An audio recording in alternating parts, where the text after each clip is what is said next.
So since we're talking about insurance right now, I want to jump over to Chase Fiscus, who's really on the front lines of seeing what's happening to businesses all over the country during this pandemic. He's the first to hear about something. He's the last to get fired and the first to get rehired, right, in terms of the things we've got to worry about in our day-to-day interactions as business owners. And I believe that Chase has some great insight to share in these times, and I know is one of the best resources out there to turn to once things do, in fact, get back to normal. Chase is the founder and CEO of Fiscus Commercial Insurance Services. It's a property casualty firm based in Southern California and is licensed across the United States. FCIS specializes in business insurance, risk management, and safety services. Chase and his team work with businesses of all sizes, helping them to reduce risk by providing protection through insurance products. FCIS provides solutions for workers' comp, general liability, property insurance, cargo insurance, and many other business coverages. Chase was named also, much like our preceding speaker, an Insurance Advisor of the Year by the San Fernando Valley Business Journal, and has built a reputation for insuring hard to place and complex risks. This I know for a fact because Chase insures me. Mr. Fiscus, how do business insurance policies respond to something like this pandemic we're faced with? Do most business insurance policies include interruption service coverages? So most business insurance policies do include business interruption coverage. So most standard, what they call business office policies, what a financial planner is going to have, what a insurance agent, restaurant, fitness studio, most businesses have this coverage. However, there's an organization out there called Insurance Service Office, or ISO. ISO writes policy forms, and insurance companies, Travelers, State Farm, Liberty Mutual, I mean, pick a name, they go to this organization and adopt either sections or full copies of policies. Basically plagiarism, right?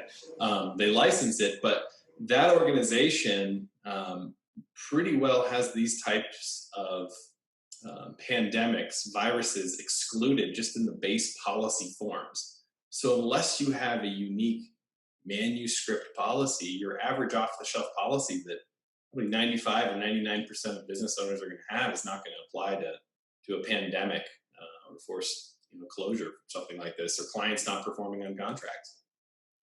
Since I'm hearing you say that there's no real insurance under the traditional business insurance policies, what else right now can a business owner do? So again, although you can't really buy like pandemic coverage, just like you couldn't buy war coverage or riot or civil unrest coverage, there are some forms of policies that could be triggered. For example, I had a client reach out to me that's concerned that one of their customers, a restaurant chain, is not going to pay their bill. For that particular client, they have accounts receivable coverage through what is called trade credit insurance. So although you can't buy something directly related to the physical close of your business, you can still procure coverage for sort of ancillary areas around. Like again, one of your potential customers going out of business or being shuttered, now they can't pay you, you have bad debt or an account receivable, that's no good if your client can't pay. So under trade credit insurance, you can actually receive up to 90% of that money back. The 10% is your deductible. Some of the other stuff available is political risk insurance, or even people who import or rely upon a supply chain. They could have trade disruption coverage. But again, that's specified to people in those industries who have those types of supply chains, which a majority of businesses are not going to have. All right. Well, I got to imagine that in your industry, as a result of what we're seeing right now, things are not going to stay the same. What do you think is going to change in the future as a result of what we're going through right now?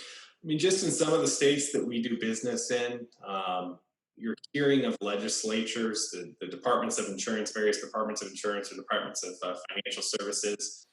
California, for example, an insurance commissioner ordered all of the insurance companies to submit by April 9th what they believe their losses or their business income losses would be from an event like this. So I'm not sure really at this point. After the terrorist attacks in 2001, the government invoked TRIA, which is the Terrorist Risk Insurance Act. It's a $100 billion fund that is assessed as a tax on all insurance policies. So I'm not sure if we're going to see something like this, if this is the new norm. I mean, this is the first time this has happened in decades, or almost a century. So it'll be interesting to see. But I think anything that would be done would be a result of government action and kind of being forced on the insurance companies, kind of like what they did with AIG when they had to bail out the banks back in 2008. So be looking to the government to see what they force the companies to do. But no insurance company could pay for this type of loss on their own. So.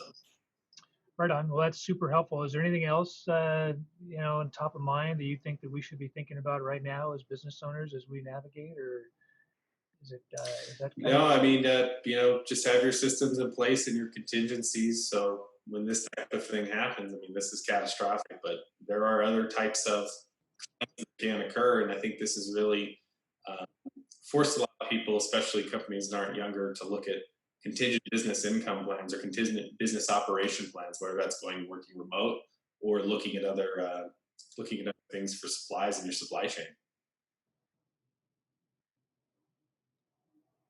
All right, Chase. Well, hey, thanks so much. You're always a step ahead of things for sure.